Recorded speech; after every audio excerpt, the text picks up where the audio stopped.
Thank you, Joy, and welcome everyone to today's Synergist webinar, Cloud Connected Sensor Networks and Building Reopening in 2021. I'm Kay Bechtold, Managing Editor of the Synergist, the magazine of AIHA.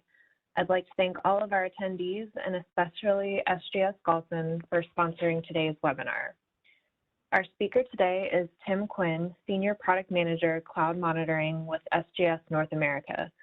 Based in California, Tim has more than 20 years of experience working in technology and cloud computing services. His responsibilities include sales, promotion, and education for SGS's cloud remote sensor programs to all businesses in North America. And now I'll turn the presentation over to Tim. Well, hello and thank you. Thanks for having me today. It's a pleasure to be here. I'd like to start off by saying all the content in today's presentation is from public sources, some independent studies, and others from private or public companies. This is my dissemination of what we're looking forward to in the next year. And I got a great feeling that the content presented today will elicit many questions. Please hold them till the end, and we should have plenty of time to tackle those when they arise. So to start out, we have had a crazy 18 months. COVID-19 has disrupted indoor and outdoor environments for workplace levels throughout the world. We'd like to examine the science behind airborne transmissions today of the virus. Many viruses, not just COVID-19 or SARS-CoV-2, and new mitigating strategies or theories of mitigations of strategies. And that's kind of what we're here today. I'm not here to tell you this is hard science. Some of this is theory. But it's an educated theory, and the sources, again, about my talk today have come from multiple areas of academia. We shall examine 4 common factors of indoor off spaces. By monitoring their levels there's new cloud-based sensor technology out there. I think all of you have run across them now in the past year or two. These types of technologies, though, can help predict the likelihood, the presence of some of the indicators of viruses being present in spaces and possible transmission to your workers. Summary. So how do we prepare for today? Sorry. So how do we prepare today for the unknowns of the new world of COVID-19? Sorry, I just got sidetracked there. Public has to take some responsibility, private ownership of buildings, property managers, things of that sort. Public is also taking their share of responsibility by social distancing and wearing of masks, as we all well know. The responsibility, or what responsibility does industry have to provide a safe work environment? And this is the question now that building owners, management companies, and folks are starting to grapple with for lots of building reentry. We are seeing some of that now in the fourth quarter, but we see the vast amount of building reentry is going to be occurring next year. And again, so what responsibility does industry have to provide safe work environments? Clean and disinfect, and possibly use monitoring equipment or have periodic monitoring being done within their locations.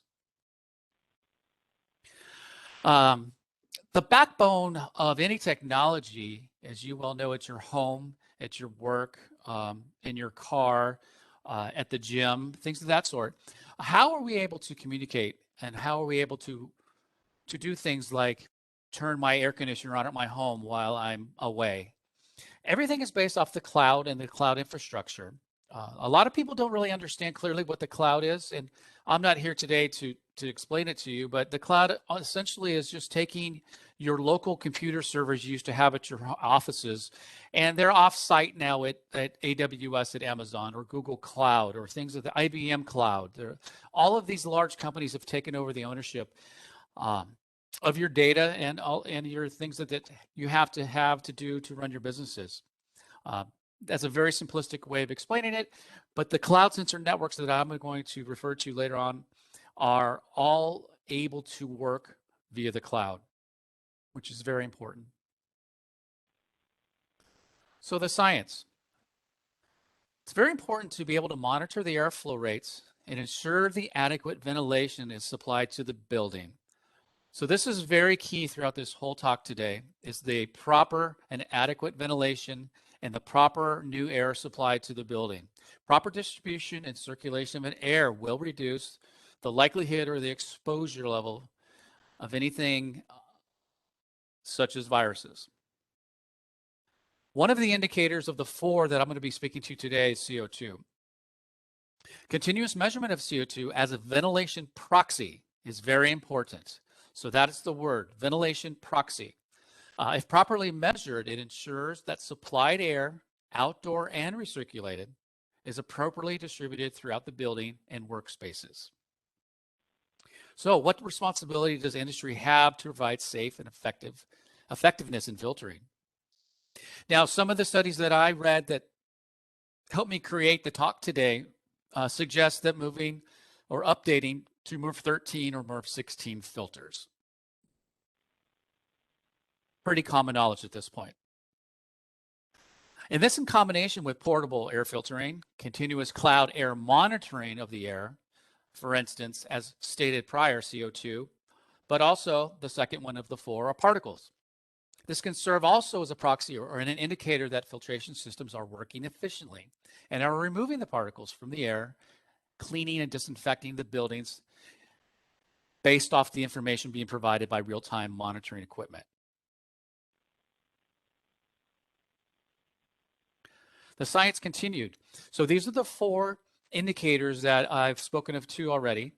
Relative humidity is the other one, as another one. So it is suggested by studies that the range between 40% and 60% relative humidity inside of a building is optimal for clean air. Underneath 40% can create lots of things in a dry environment, and then anything above 60% relative humidity is too wet and can cause things of mold and other sorts of bacteria growth. Number 3, ionization of air is effective in removing particles and viruses from the air or activation of viruses. Such techniques have been associated with ozone 3 emissions. So ionization is also a big key here when it comes to the ozone levels within a building. The use of ion generators can benefit from continuous monitoring. Again, monitoring the O3 in the air on your platform potentially can reduce negative health impacts associated with elevated O3 levels. So again, so now we have CO2, relative humidity, particles, and now ozone.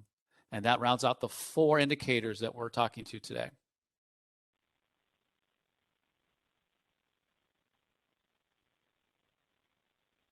Airborne transmission. Studies have shown that SARS-CoV-2 virus can be viable in the air for up to 3 hours. It can stay viable on plastic, stainless steel surfaces for up to 3 days. Detectable particles, or PM, of SARS-CoV-2 have been found on ceiling tiles, patient toilets, furniture, most anything commonly found inside workspaces, chairs, trash cans, things of that sort. Recent studies in the scientific community have suggested that airborne transmissions of COVID-2 obviously need to be monitored and mitigated. It's important through breathing, talking, coughing. Workers, even ineffective asymptomatic people, release infectious aerosols into the indoor air environment. So again, the more people you have in a building, the more likelihood that somebody will be releasing something that could be infectious. Again, monitoring of the air, and back to the 4 things: CO2, PM, ozone, and particles. Particles, ozone, and relative humidity are back to the common theme of items in the air that need to be monitored, and the levels need to be documented on a daily basis. So mitigation efforts and how to measure them. One way of a new thing out there is called DNA tracer technology. This particular company called Safe Traces that I have some knowledge through has an interesting technology. They're not the only ones around that have this sort of base knowledge, but it's very interesting. So we'll go through this very quickly, but it's based on DNA science. They're able to pull some DNA molecules from kelp. It's a technology and it's an analytic that helps provide critical information on aerosol mobility and infectious aerosol exposure risk in buildings.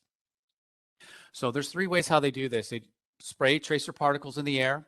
They take monitoring, or they take samples and assess the methodology of the data, or look at the data from the methodology of the sampling. And then that data is obviously put onto a cloud portal platform where action items are at that time being discussed or being determined. So what are tracer particles? On this particular company, tracer particles are aerosolized in a bottle, as you see here to the left, and they mimic the chemical composition, particle size of viruses in the air, or the aerosolization of viruses. The mobility of viral emissions in coughing and sneezing. The solution uses edible, invisible ingredients that the FDA generally recognizes as safe, as well as OSHA and NIOSH.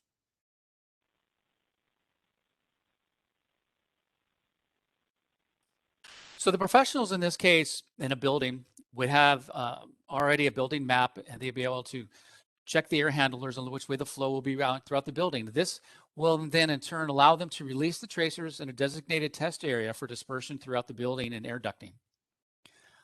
Air and surfaces samplings are collected and tested in selected points and periods of time. This process occurs simultaneously as real-time air monitoring of CO2, 3 PM, and relative humidity are being done. This allows the user to compare the DNA tracer control aerosol data with other common tracer indicators of CO2 PM and relative humidity. I'm sorry, CO2, O3 PM and relative humidity. Based on the assessment of the data of these two different subsets, data analytics, visualization exposure risk, and DNA signal strength in the tracer is analyzed and determined for action. Final client reports include heat maps, clearly communicated results, and informed real-world safety decisions. So the bottom line is you'll see here to the left the photo of the building map, or a building map on the top. The bottom is the exact same map, but it's plotted now based on the results back from the laboratory, as well as the results from real-time sensor monitoring. It shows where there's an accumulation in which room, building area, conference room, cafeteria, of higher levels of certain things, either the DNA trace itself or higher levels of CO2. Again, these are all drawback to the likelihood or the indicators of increased measurements of CO2, PM, O3, relative humidity, and the likelihood or the increased risk of having something present. Not a COVID SARS-2 detector, but again, a proxy or the likelihood of something being present. Assessment and methodology, limitations and concerns. Like with any technology, there are some limitations and concerns, but some are just basic. Some are having to do with the cloud and the communications to the cloud, building site maps being inaccurate, information on the HVAC systems or air handling not being correct. Just small things like that. There's also some corruption that could be done with folks wanting to mess with the test, with I don't know, spraying something in the air, knowing when the test is occurring, or in some cases theft. So measurement and the effectiveness of tools. So how to measure air in the ventilation system is being recirculated outside or a combination. Is proper airflow getting to all the offices? This is referring back to one way of determining that is through the DNA tracer technology. How do we know proper airflow is getting to all offices? Well, as we can potentially see here, if any of these areas are turned red, we know that there's a lack of good ventilation throughout the system or that particular building. Note, the continuous air measurement of CO2 as a ventilation proxy with distributed network of remote sensors is extremely important. Again, I'll get into the remote sensor technology here in a second, but again, it's coming back to these four common elements: CO2, CO2, O3, relative humidity, and particles. Again, continuous monitoring of PM levels is also very important, as well as O3 and humidity. Correct. So what is remote sensor real-time monitoring? I'm going to showcase about 4 different companies and 4 different things, but honestly, it's all the same. There's a sensor array set inside of each of these boxes. The sensor arrays have to connect to the cloud in some form or fashion, normally either cellular connectivity or through Wi-Fi. There's other ways to do it. You can hardwire it through Ethernet, and even some cases, you can use satellite technology for very, very remote locations. This is the company I represent at SGS, and this is this version of a remote sensor technology called SmartSense. There's another company called Aware that has the same sort of technology.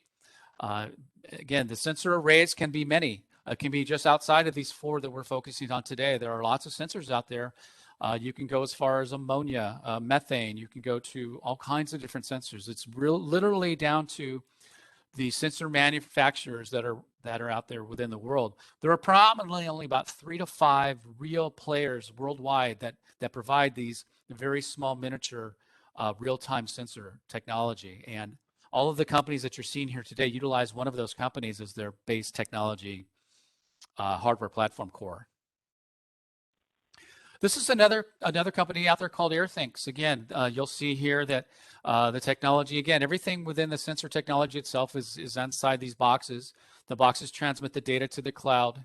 And you'll notice that on any connected device, on a phone, on a tablet, on a PC, if you're the data rights administrator with a login and password, it doesn't matter where you are in the world. As long as you are on a connected device, you can view your real-time data. You can download your real-time data, and you can make decisions or even make actionable things happen at that point. Even if you're on vacation in Hawaii, you can call that particular location and say, hey, why do I have a spike in CO2?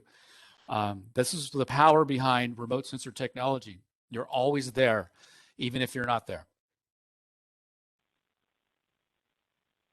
Another public-private, oh, sorry, that's the next one. This one is another AirThink. This is SensorWare. SensorWare is exactly the same technology.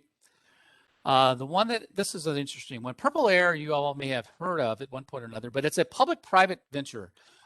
These folks provide these, and this is primarily for outdoor air monitoring, but a homeowner or anybody can buy these particular devices at a pretty low cost.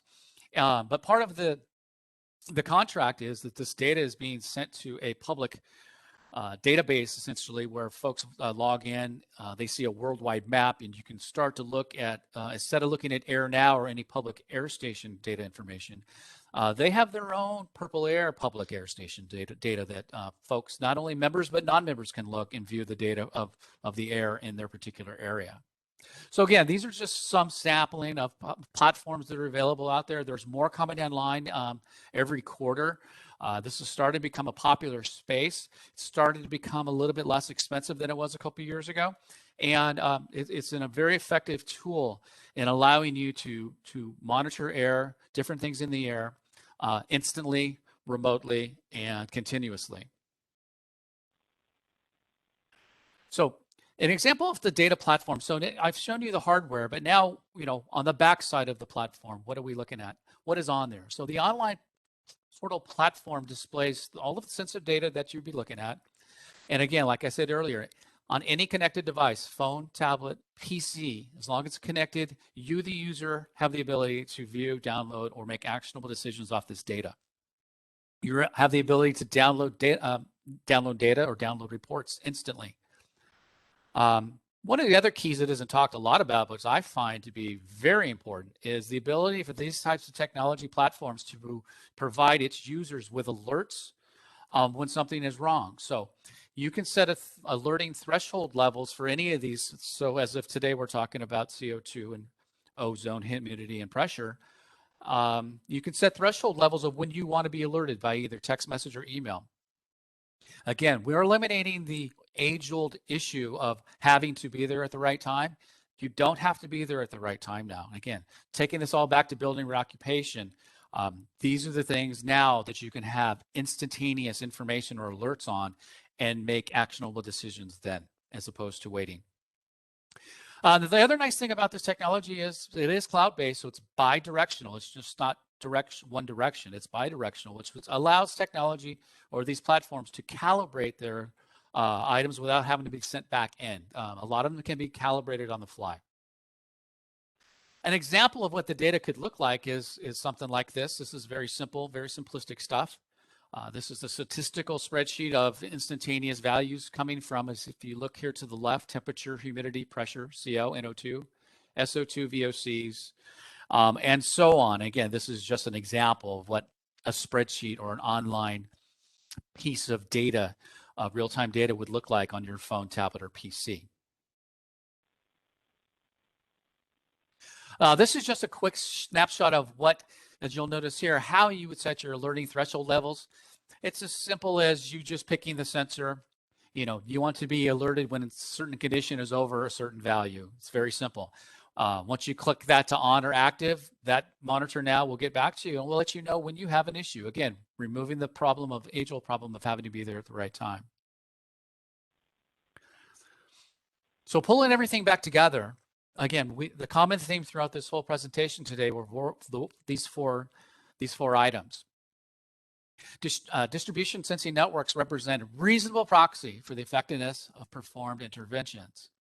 So we focus in building reoccupation on these four, not focus, but emphasize these four items.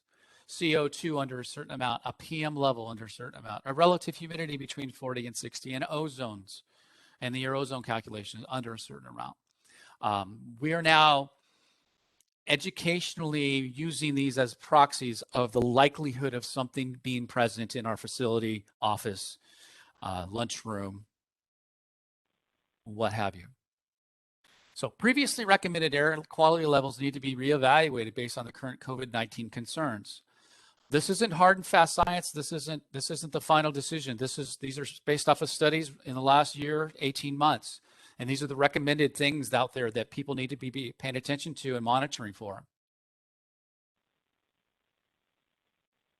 In conclusion, when a mesh sensor network is deployed, building managers, system operators can gain real-time values, alerts that can keep them informed about the operation or interventions implemented to mitigate the transmission of COVID-19-like viruses throughout the workspaces and keep the most vulnerable spaces in the building operating safely. Identify the building spaces that have higher CO2 levels. Make sure that the air exchanges are coming through better, or making sure that the flow is coming out through the building directly.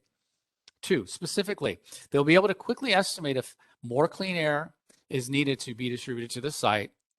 Is the air quality equally distributed throughout the site, or is there a potential for hotspots of stagnant air? Very important. How well is the airflow flowing throughout the building? Real-time monitoring platforms creates a framework, provides the assurance of healthy indoor environments, and the confidence to people they need to resume their daily lives. More information is better than less information. And when you have real-time sensor networks out there, you're receiving data point readings once every minute to 2 minutes. It is more data that you could ever analyze. But again, in this world of building reoccupation, this data is the key to how to move forward safely. A lot of today's presentation data was derived from a white paper written by Dr. Pentelik out of the University of California, Berkeley. And sources cited are also here as well. And with that, we're ready for questions.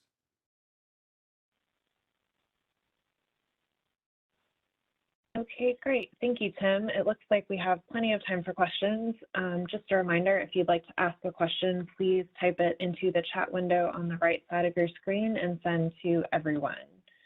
The first question I have, Tim, I think was from a couple slides earlier. Someone asked, how often does the CO2 monitor need to be calibrated? So it's a great question. There is no time limit. So again, let's go backwards. The sensor manufacturers have their data sheets of their product life, their calibration ranges and things that need to be in sort. The conventional wisdom is they can be used up to around 3 years, but they should be monitored every 6 months to a year to make sure that they are in a compliance range.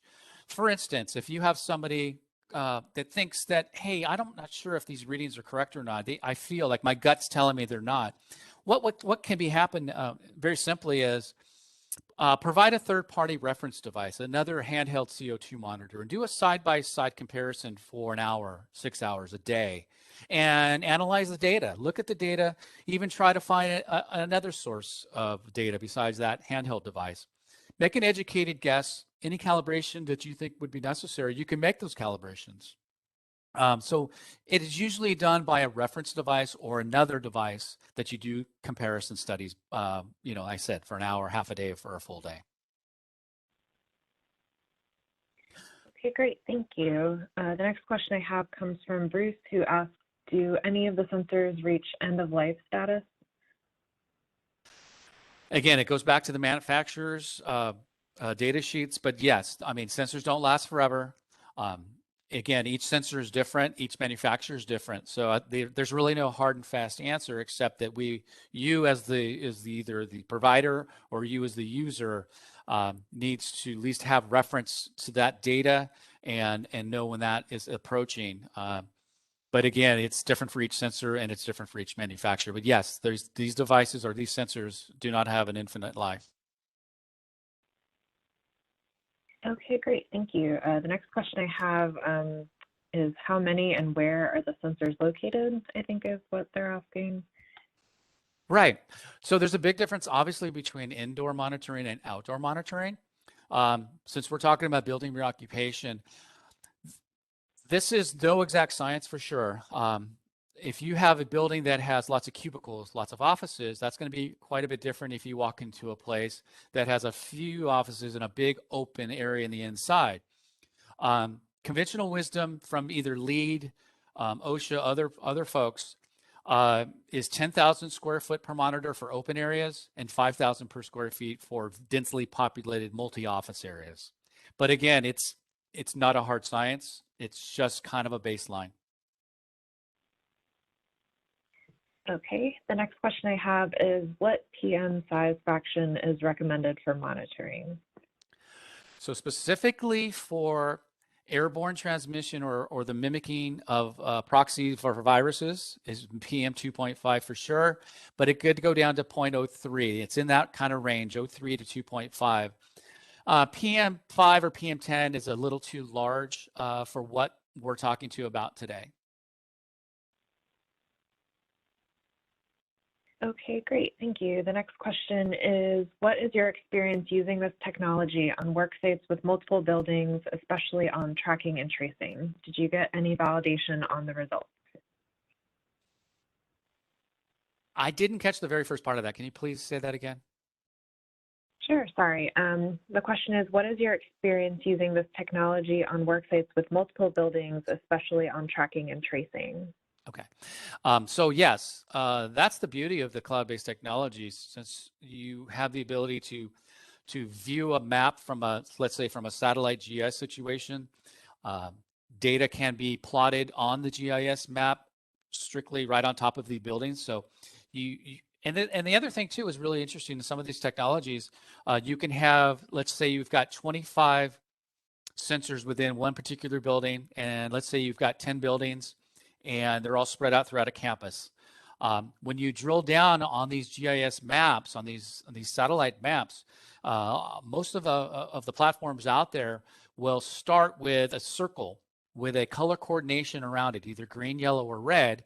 And let's say the very first building has 25. So when you're way up in the sky in the satellite, you'll just see a circle with a 25 and either a green ring, a partial green ring, yellow ring, or red ring. Right away, you see any red, you know you have a problem in that building. What you do is you drill down on the 25, it separates the 25 different individual sensors, and then you'll see more rings, which you can drill down into, and then you ultimately drill down into the real-time data. So yes, you can have all of the multiple buildings all on one platform. You can have reports run on all, say you have 4 buildings with 25 each or 100 different monitors. There are many, many ways. Each provider of this technology has different platforms and different things that they can do, but all of this is doable and available. It can make it simple. You don't have to go into each individual monitor.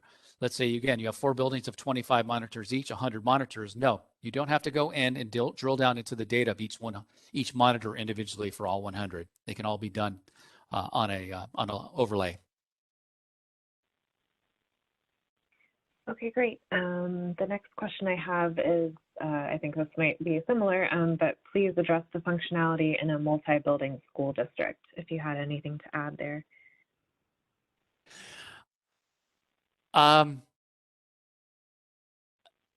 Again, can you restate that?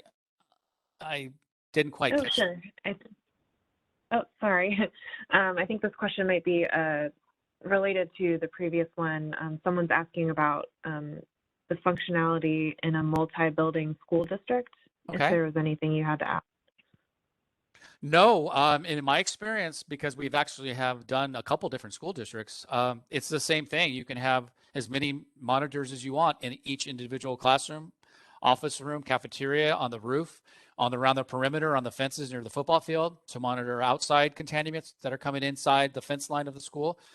The technology is limitless. It really is. And the data collected and the amount of sensors really doesn't matter. The ability for the computer technology platform providers or portal providers allow simple interpretation or alerting or alarming of what's happening to this particular job.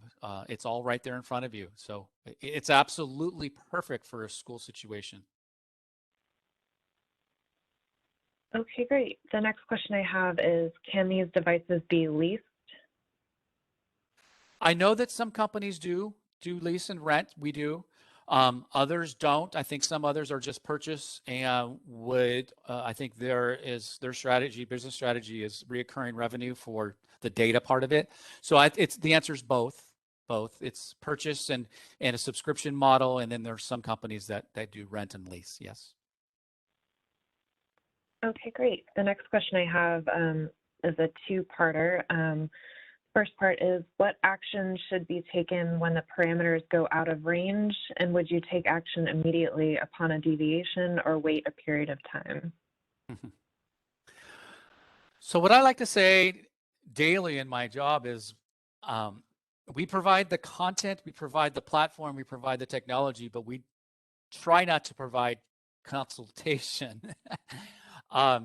So let me just give you an example of some of things I've run across with other consultants and other jobs. The reason why you would have this technology out there and you would have a monitor or all of the monitors alert you or let you know when there's an issue or an elevation of a certain parameter is for you to know and to take actionable levels. Let's say, for instance, it's at a construction site and they're at the very beginning where they're moving dirt. We've had the scenario where we had these monitors placed throughout the whole perimeter of the job site. In one particular point in time, the site manager is out at lunch, and all of a sudden his phone, tablet, whatever blows up with alerts. It's particles. He gets on his phone, he calls down to the job site, talks to the manager that's on site, goes, "Hey, what's going on? We've got alerts going on everywhere for particles, for dust." And the answer to him was, "Oh, hey, the guy that was watering the dirt just went to lunch." So, I mean, it's a simplistic and almost funny scenario, but it's a real life scenario that happens. So I guess to try to answer that in a weird way is, it provides you data that you can take action upon and try to get rectification or solutions to that particular alarm. Okay, great. Thank you. The next question I have is, does each office need a sensor and how many per square feet? Yeah, so I spoke to that a little bit earlier. There's no hard and fast rule. It comes down to the density inside the office. So if you have a space that's just got tons and tons of small little offices, you're going to need a little bit more to where you walk into a space that has a few offices up front and a big warehouse or an open area in the back. But you also have to take in other mitigating factors like how many the HVAC system is very important. How many different air handlers are there? Are there not enough air handlers in there? Are there too many air handlers in there? How many uptakes are there? How many vents are there? So there is no rule, but in densely populated or densely office cubicle space area, the general number is 5,000 square feet per monitor, and very much more open areas, it's around 10,000 square feet.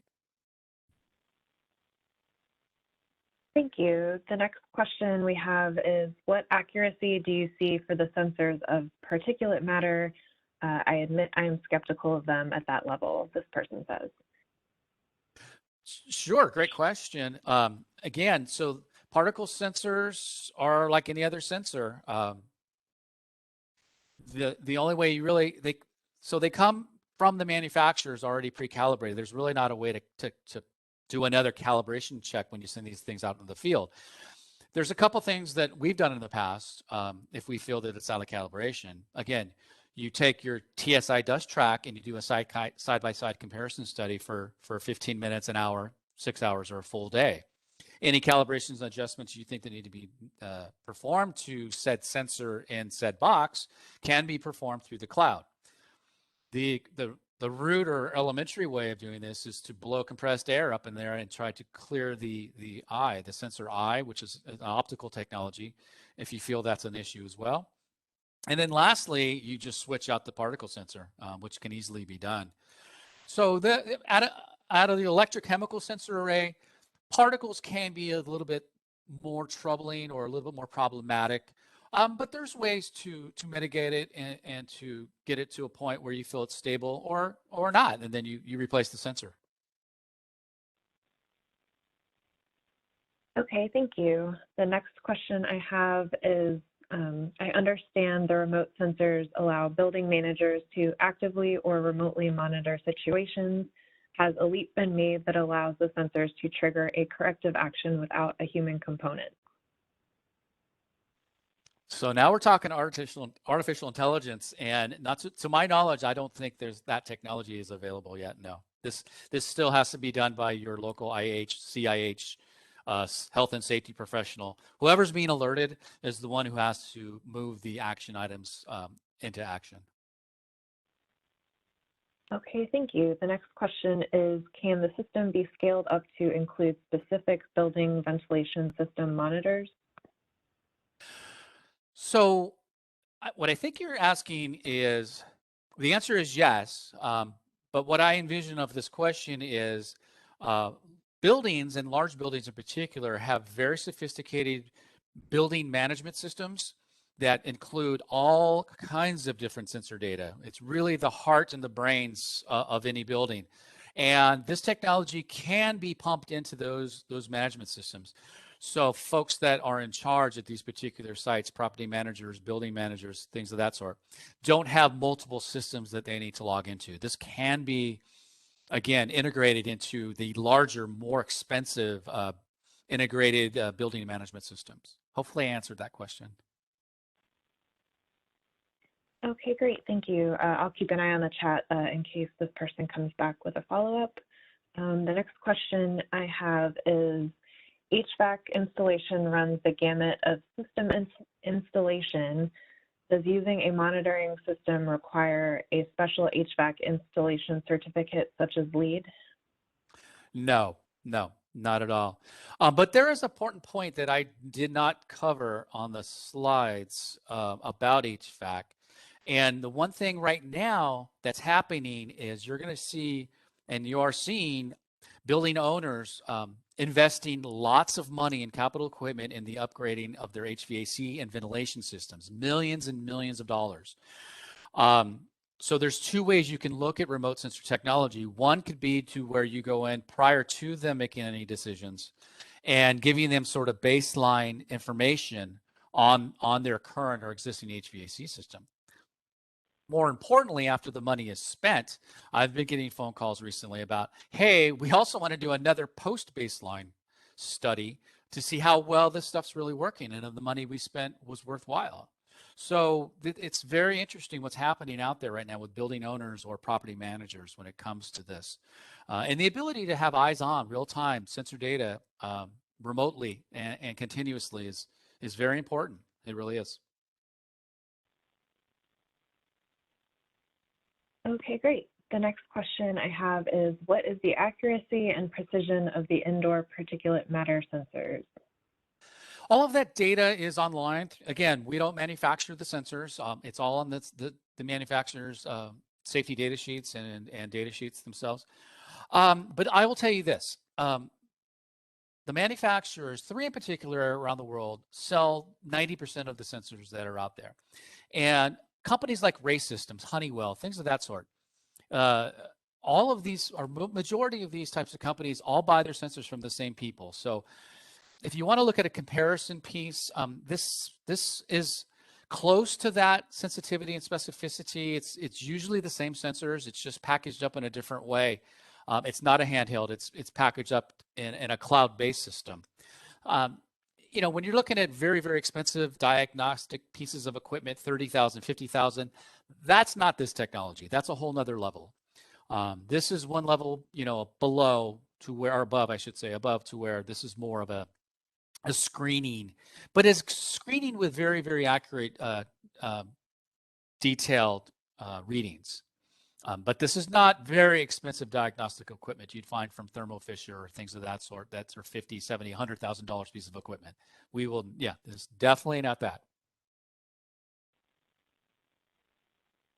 Thank you. The next question I have is, do you have knowledge regarding ozone levels when needlepoint bipolar ionization systems are installed in ventilation systems?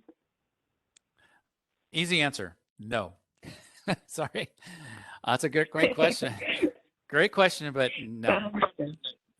You know, right. In relation to our talk, though, you want to monitor or be careful for readings below 40% relative humidity. Too dry is very problematic when it comes to particles and ozone, and very high readings again can create a moisture issues, as we all know, can be many. Okay, great. Thank you. The next question I have comes from Michelle, who asks, what if someone expresses concerns with their environment, but you can't find any signs of mold, VOCs, or increased CO and CO2?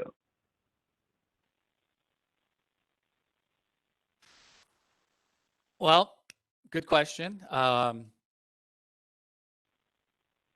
I mean, I guess the only thing that comes to my mind is another way to monitor or test for something quite a bit more extensive or multifaceted. For instance, like pulling air for X amount of time and sending it into an accredited laboratory to run, say, a TO15 analysis on, which gives you an analysis up to, I think it's around 70 plus different analytes. But that's a tough question. That's the age-old question of, well, having not to be there or having to be there at the right time to suck the air when people have a nuisance odor complaint or any other complaints. You can eliminate that by having continuous monitoring. But eventually, for a situation where you're not getting results, you're going to have some sort of advanced level where you have to send it to a laboratory for analysis. Okay, thanks. The next question I have is, are the user interfaces of these systems available in languages besides English? Yes, they are. Okay, the next question I have has to do with security of data in the cloud. Are there any issues with confidentiality, and do you have any suggestions for companies that may have more legally sensitive data? Right, so number one is consult your on-site or your client's IT department immediately. There has been many occasions in my experience with this in the last 2.5, 3 years to where the local IT folks are very, very protective, very, very interested in any data coming in or out. And they can put the kibosh on things like this. And sometimes it's after the fact. So you want to make sure if you're going to look into this type of technologies, you run it through your IT department first. Security really comes from the cloud providers themselves. Amazon Web Services, Google Cloud, IBM Cloud, all of those folks have all of their own encryption data or encryption technologies associated with that. So whatever platform you use, it's really down to the cloud provider's encryption system that protects this data, on top of what the local protection can occur with your local building IT folks or company IT folks. Okay, thank you. The next question I have is, what things in the air, what are things in the air that can indicate a virus being present in a room? So let's go right back to my talk. It's now being discussed in white papers, and where I took a lot of my data from is CO2, particles, relative humidity, and ozone. Elevated levels of those three, and then obviously levels outside of 40 to 60% relative humidity are leading indicators or proxies for the likelihood or increased likelihood of a virus being present. Again, I would like to state this is not a virus detector. This is these are proxy items and ways to do an educated guess on the likelihood of something being present.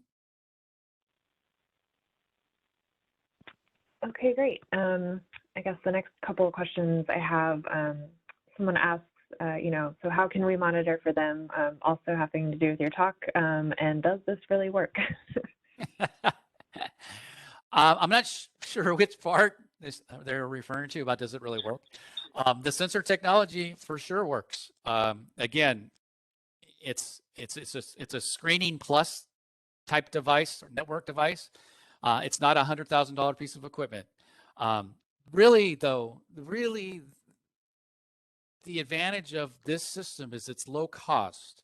It will alert you when you have a problem. So we've eliminated having to be there at the right time issue. It can do many different things at the same time. Again, from particles to VOCs to CO, CO2, humidity, there's just all kinds of different things. The size, it's portable, it's small, it's again relatively inexpensive. So there's lots of advantages. Does it work? Absolutely, I feel it works for sure. Are there some issues with it? Sure. It's a kind of a technology in its infancy or just coming out of its infancy. But it's now being adopted in the industrial hygiene space. And I think it's just onward and upward from here when it comes to IH. Okay, great. I don't have another question at the moment. I want to, since we still have plenty of time, I wanted to give just a little bit of time in case we have anybody who's in the middle of typing a question. Tim, I guess, have we covered a lot of the questions that you typically get when you talk about this kind of technology? Yeah, and more, and then some. Great. Like I said, I'll just give just a little bit more time. I don't want to cut anyone off if they're in the middle of typing, but I also don't want to, yeah. I'll like to add something. So when it comes to costs, I do get that question quite a bit. And how I would say it is not just our company, but I think in general in the cloud remote monitoring hardware space, it's about the equivalent to, let's say, a consultant were to come on site to a job and suck some air and do an analysis or survey for one day, and then spend another day writing up a report. So about 2 days worth of work. On average, about 2 days worth of work of a consultant is about the same price it would be for one of these devices for 1 full month doing continuous monitoring. On average, around that area, I guess I don't want to give numbers. I don't want to put numbers out there, but it's about that range.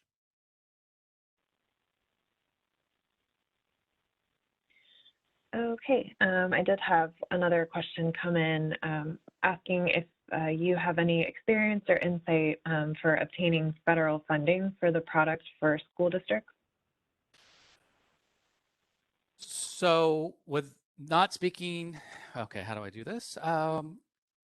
Okay, to answer your question honestly, yes, SGS is in the middle of an implementation of a federally funded initiative for one of the largest, if not the largest school district in the northeastern part of the United States for over approximately 5,000 to 7,000 of our units. And it is federally funded money. Maybe it's federally to state and then state funded. I'm not sure how it went, but this is being propagated throughout the whole country right now.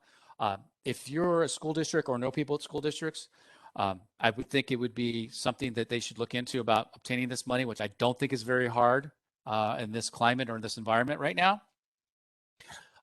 So yes, there's lots of money in my experience or from what I'm gaining knowledge of for school districts to obtain money for this type of technology to be implemented in their schools. We're doing one right now, a very large one right now. Okay, great. Seen a couple of comments come through the chat. Thanking you for the presentation. I think we are going to see this as part of the future of IAQ. So it sounds like I think that might have been the last question. So Tim, unless there's anything you'd like to add, I can go ahead and start wrapping up. No, I'd just like to say thank you for having me. This was a very fun discussion and chat. I'm always available on email, or that's my cell number on the screen right now as well. And I look forward to hearing from you folks in the future. It was very fun. Okay. Okay, great. Since there aren't any more questions, we'll go ahead and conclude today's webinar. My thanks to Tim Quinn for his presentation, to SGS Galson for sponsoring today's webinar, and to all of our participants.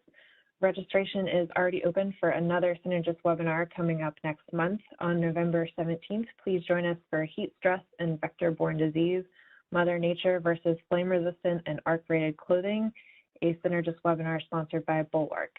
Thanks again to everyone and have a great day.